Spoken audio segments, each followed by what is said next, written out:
बड़वानी से खबर, लव जिहाद का मामला सामने आया है। तौसीफ खान नाम के शख्स पर आरोप लगा है। दोस्ती कर आदिवासी युवती से दुष्कर्म का आरोप लगा। दुष्कर्म के बाद शादी का दबाव बनाने का भी आरोप लगा है।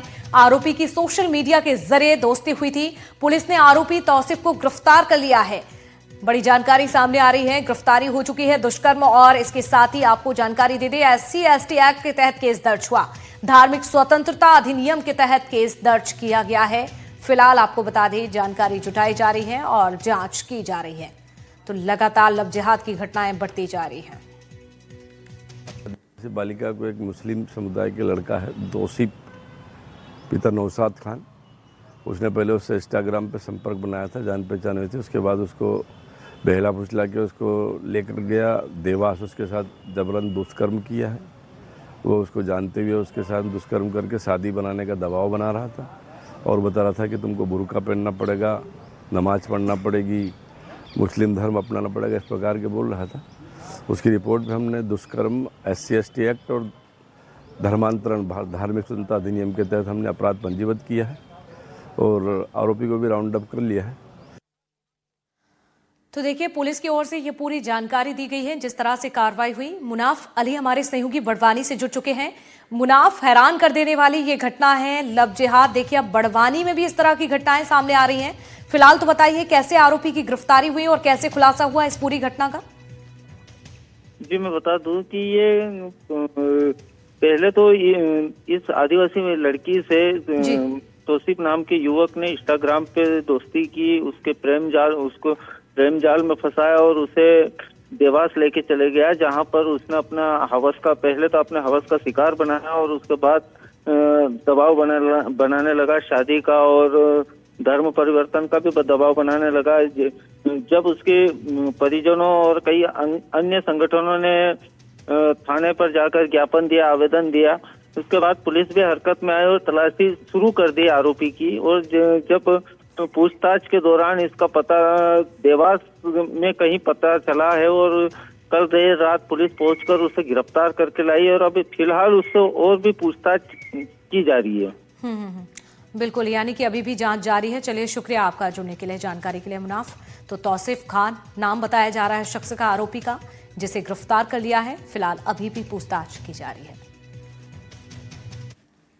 अंबिकापुर से खबर, जहां SECL खदान एक्सटेंशन का मामला सामने आया है। SECL प्रबंधन ने रेत में सीमांकन की कार्रवाई करवाई है। मौके पर यहां बड़ी संख्या में पुलिस बल की तैनाती रही। दूसरे जिलों से भी यहां पर पुलिस बुलाई गई।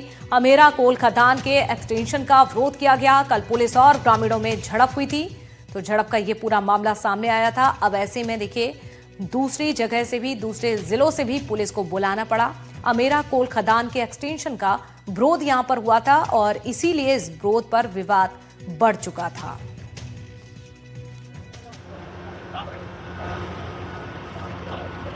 जो गांव वाले हैं उनसे यही अपील है कि जो भी बात है, उनकी विरोध की जो बात है, वो वरिष्ठ अधिकारी के पास में जाकर के अपनी बात रख सकते हैं, संवाद स्थापित किया जा सकता है और किसी भी प्रकार के कोई वायलेंस ना करें, किसी भी प्रकार की कोई घटना दुर्घटना ना हो, यही हमारी गांव वालों से अपील है। सर, कल कितने पुलिसकर्मी घायल हुए होंगे पत्थरबाजी में और किस तरह की कार्रवाई ग्रामीणों के खिलाफ की गई है?